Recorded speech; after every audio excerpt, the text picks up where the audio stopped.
I'm Troy Kirby with a quick look at the 2022 Washington State legislative session. During the 2022 Washington State legislative session, lawmakers debated the issue of how to reduce greenhouse gas emissions in buildings with Substitute Senate Bill 5722. The Senate heard the bill on the floor February 11th.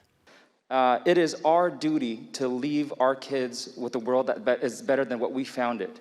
And when we look at the work that we are doing, oftentimes I will tell them that they have to be engaged in this political process because they will have to deal with the ramifications of our actions or our inactions. And that is why I will do what I can to ensure that we can help in this space as well. And in Washington State, the two largest sectors that emit carbon emissions is the transportation sector, which we are addressing with bold action through the Move Ahead Washington package. And the second one is the building industry as well. Residential and commercial buildings account for about 27% of the emissions in Washington State. And for us to meet our statutory limits, we have to ensure that we retrofit our existing buildings as well. And while we have made inroads and done what I call the low-hanging fruit, Mr. President, insulation, windows, doors, those kinds of things, those things have been done. Now, while I realize that the existing policy dealt with very large buildings and this steps that down, you get to the point where the diminishing returns. And you're right, it does, and you don't have to do it tomorrow. We got 10 years to do it, but you got to do it over and over and over. So what it does without doing anything to reduce the energy used in our state until 2030 at the soonest, is it costs money. It costs money in the terms of regulation. That's what it does. And I just want to say that certainly I understand sort of both sides of the coin here. On the one hand, we want to have a healthy, strong environment that will be safe for our children and for our grandchildren.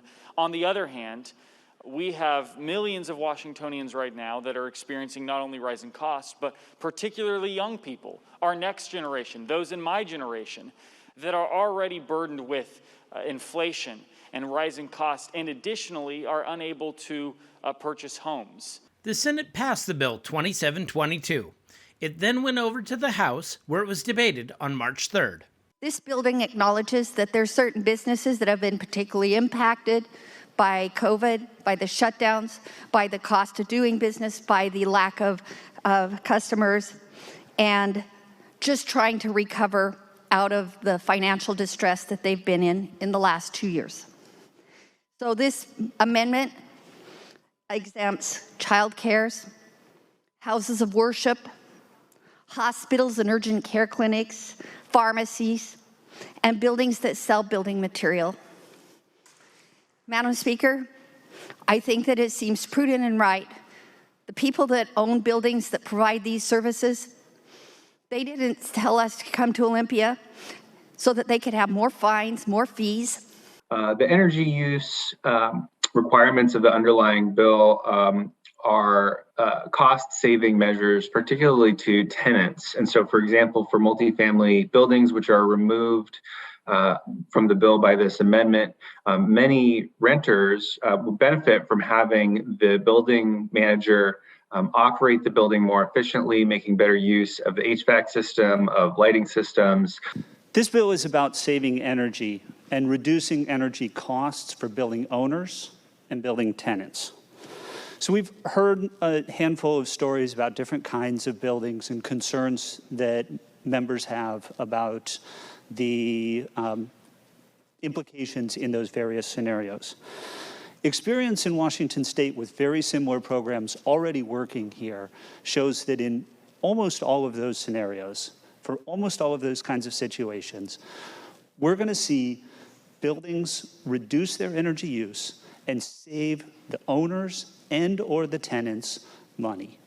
Underlying bill provides incentives, 30 cents a square foot for tier 2 construction buildings. That's an incentive for a business, a place of worship, schools, whatever it may be. It provides them incentive money.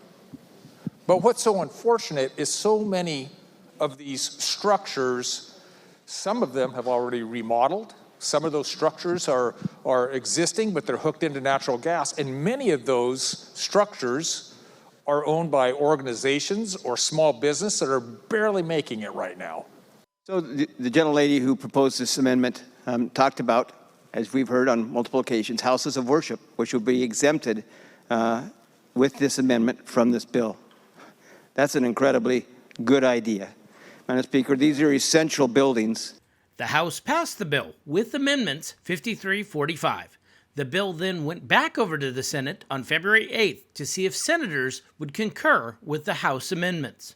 The House, as they do, added a null and void clause, and they also pushed back the deadline for when building owners can apply for the incentives by a year, so I urge your support. While I do concur with the changes made, it is not enough to change our vote on the underlying bill. I would ask for a no. The Senate passed the bill 2821, sending the legislation onto the governor's office for an opportunity to be signed into law.